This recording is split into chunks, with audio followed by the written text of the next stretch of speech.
ಕೇಳಲೇ ಶಟೆ, ರೊಕ್ಕದಿಂದ ಏನು ಮಾಡಕ್ಕಾಗಲ್ಲ.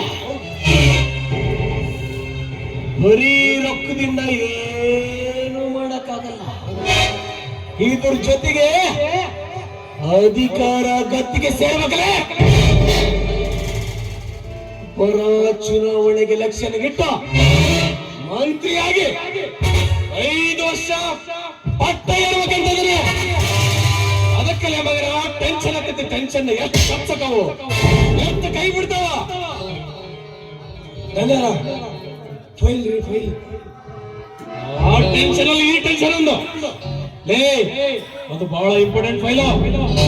ಆ ಬಡಪಯ್ಯ ಶಿವಪ್ಪನ ಪ್ರಾಣ ನಾರ್ಗೈತದ್ರಾಗ ಬಹಳ ಹುಷಾರ ಫೈಲ್. ಲಾಯರ್ಗೆ ಇನ್ನೊಂದು 25,000 ರೊಕ್ಕ ಕೊಡಕ್ಕೆ. ಏಪ್ಪ ಕೊಟ್ಟ ಬಿಡಲೆ. ನಂದು 25,000. ನಂದು ಎಲೆಕ್ಷನ್ 20 ಲಕ್ಷ ಖರ್ಚಾಗತ್ತೆ. ಅಲ್ರಿ ಇತ್ತಿತ್ತಲಾಗ ಅಮ್ಮಾರು ಯಾಕ ಮನೆಗ ನೋಡ್ರಿ, ಅದೊಂದು ಟೆನ್ಷನ್.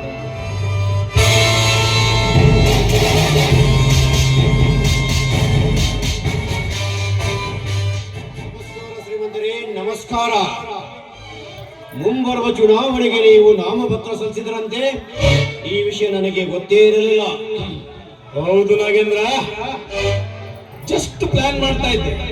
ಅಷ್ಟು ಬೇಗ ವಿಷಯ ಲೀಕ್ ಆಯ್ತಲ್ಲ ಶಟೆ. ಹೆಂಗಿಲ್ಲ ಇದು? ಇರ್ಲಿ ನಾಗೇಂದ್ರ, ನಿನಗೆ ಹೇಳೋದನ್ನೇ ಮರ್ತೆ. ಬರೀ ಹಣದಿಂದ ಏನು ಆಗಕ್ಕಾಗಲ್ಲ.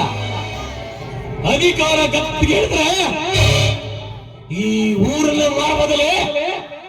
ಅದಕ್ಕ ನಾಗೇಂದ್ರ, ದಯಮಾಡಿ ನಿಮ್ಮ ಸಹಾಯ ನನಗೆ ಬೇಕು. ಶ್ರೀಮಂತರೇ, ನೀವು ಮಂತ್ರಿಯಾದರೆ ನಾವು ಮಾಡುವ ವ್ಯವಹಾರಗಳಿಗೆ ಅನುಕೂಲವಾಗುತ್ತದೆ. ಎಷ್ಟಾದರೆ ನಾವು ನೀವು ಬೀಗರಾಗಲವೇ ಮುಂದೆ. ಇದಕ್ಕೆ ಬೇಕಾದ ಎಲ್ಲ ವ್ಯವಸ್ಥೆಯನ್ನು ನಾನೇ ಖುದ್ದು ಮಾಡುತ್ತೇನೆ. ಬೀಗರು ಅಂದ್ರೆ ನಿಮ್ಮ ತರ ಇರ್ಬೇಕು. ಇರ್ಲಿ, ಯಾವುದಕ್ಕೂ ಆ ಕೊತ್ತಲನ್ನ ಕರೆಸಿದ್ರೆ ಒಳ್ಳೇದು.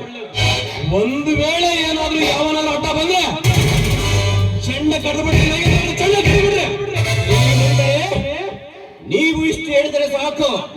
ಆ ಕೊತ್ತಲನ್ನೆಲ್ಲ ಕರೆಸಿ ಬಿಗಿ ಬಂದೋಬಸ್ತ್ ಮಾಡಿ ಆ ಶಿವಣ್ಣ ಬಂದ ಸರಿ, ಇಡೀ ಊರೇ ಬಂದ ಸರಿ, ಅವರೆಲ್ಲರನ್ನು ಈ ರೋಗದಲ್ಲಿದೆ.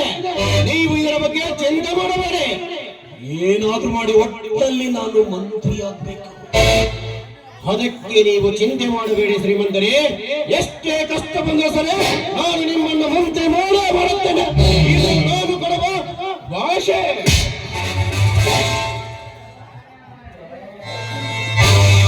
ಶೆಟ್ಟೆ, ಬೀಗ್ತನ ಮಾಡಿದ್ರೆ ಹಿಂಗ ಮಾಡ್ಬೇಕಲ್ಲಿ. ನಮ್ದು ಬಿಕ್ಕನ ಐತಿ. 8 ವರ್ಷ ಆದ್ರೂ ಒಂದು ಸಲನಾದ್ರ ಮಗಳ ನೋಡಕ ರವಿ ಬಂಡಿ ತಂದಿಲ್ಲ. ಬೀಗ್ತನ ಅಂದ್ರೆ ಇದ. ನಾಳೆ ಬಿಕ್ಕನ ಮಾಡಿ ನಿಂದ ಮಾಡಲ್ಲ ಏನಿಲ್ಲ.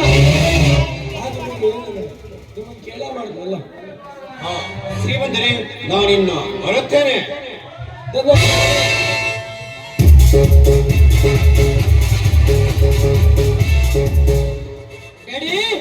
ಆ ರವಿ ನಮ್ಮ ಲಾರಿಯನ್ನು ಮೋಸ ಸೇರಿದು ಅಷ್ಟು ಮಾಡಿಕೊಂಡ ಹೋಗಲರಿ. ರವಿ ರವಿ ರವಿ ಅವನು ಯಾವ ಕೂಡಲೇ ನಾಳೆ ನಾನು ಅಧಿಕಾರ ಗತ್ತಿಗೆ ಎಲ್ಲ ಮಂತ್ರಿಗಳು ನನ್ನ ಉಗ್ರಾಗ. ಅವನು ಯಾವ್ದಿಲ್ಲ ಊರ್ನ ನನ್ನ ಕಿತ್ತು ಬಿಸಾಕ್ತಾನೆ. ಮಗ ಯಾವುದಕ್ಕೆ ತಲೆ ಕೆಡಿಸ್ಬಿಡೋಣ ಅಂತ ಆ ರವಿ ಒಬ್ಬನೇ ಅಲ್ಲ, ಮಂಜು ಪ್ರವೀಣ ಸೇರಿಕೊಂಡು ನಮ್ಮನ್ನು ಸರಬರಾಜು ತೊಟ್ಟಿದ್ದಾರಂತೆ.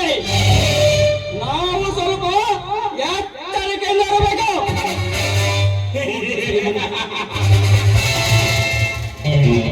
ನಾಗೇಂದ್ರ ಅವರೇ, ನೀವು ಅವರನ್ನ ಯಮಲೋಕಕ್ಕೆ ಕಳಿಸಬೇಕು. ಅದಕ್ಕೆ ಬಹಳ ಹೊತ್ತು ನಿಂತಿದ್ದೇನೆ ಶ್ರೀಮಂತರೇ. ಆ ಮೂವರಲ್ಲ, ಮಕ್ಕಳು ಸರಿ ಅವರನ್ನು ಚಂಡ ಚುಂಡ ನಿಮ್ಮ ಎಲೆಕ್ಷನ್ ಅಲ್ಲಿ ವಿಜಯಶಾಲಿ ಆಗುವಂತೆ ಮಾಡೇ ಮಾಡುತ್ತೇನೆ ಈ ನಾಗೇಂದ್ರ. ಏಮ ಪ್ರೀತಿಸುವುದು ಆ ರವಿಯನ್ನು. ಅದು ಇನ್ನೂ ಆ ಬಳ್ಳಿಯನ್ನು ನಡೆಸಲೇಬೇಕು. ಜಾಸ್ತಿ ಸಮಯ ಬಿಟ್ಟರೆ ಅದು ಹೆಮ್ಮರವಾಗಿ ಬೆಳೆಯುತ್ತದೆ. ಮಧು, ಈಗ ಕರೆದಿನವಳ ಏನ ಏನ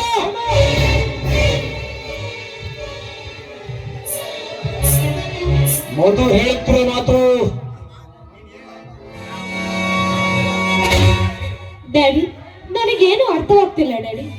ಪಾಪ ಅವನಿಗೆ ಹೇಗೆ ಅರ್ಥವಾಗುತ್ತದೆ? ನಾವೇ ಅರ್ಥಗೊಳಿಸಬೇಕು.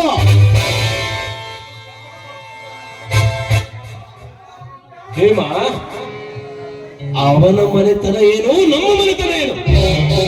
ಯಾಕಮ್ಮ ನಿನಗೆ ಶ್ರೀಮಂತಿಗೆ ಸಂಪತ್ತು ಬೇಡವೇ? ಬೀದಿ ಬಿಕಾರಿ ಇಲ್ಲವಾಗಿ ಇಷ್ಟಪಡ್ತಿದೆಯಲ್ಲಮ್ಮ? ಹೌದು ಡ್ಯಾಡಿ, ನಾನು ರವಿಯನ್ನ ಇಷ್ಟಪಡ್ತಾ ಇದ್ದೀನಿ. ಅಷ್ಟೇ ಅಲ್ಲ, ಮುಂದೆ ಅವನನ್ನೇ ಮದುವೆ ಆಗ್ತೀನಿ ಕೂಡ. ಹೇಮ,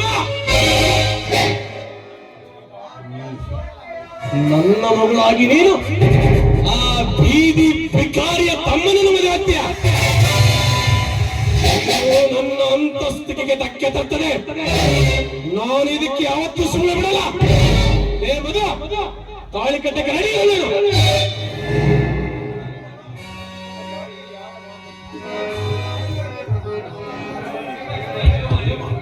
ಲೇ, ಫಸ್ಟ್ ಒಳಗ್ ಕೂಡಕ್ ಜಾಸ್ತಿ ಮಾತಾಡಿದ್ರೆ ಹಿಡಿದು ಬಲವಂತ ತಾಳಿ ಕಟ್ಸಕ್ಕಾಯ್ತ. ಕೂಡಕ್ಕಿಲ್ಲ.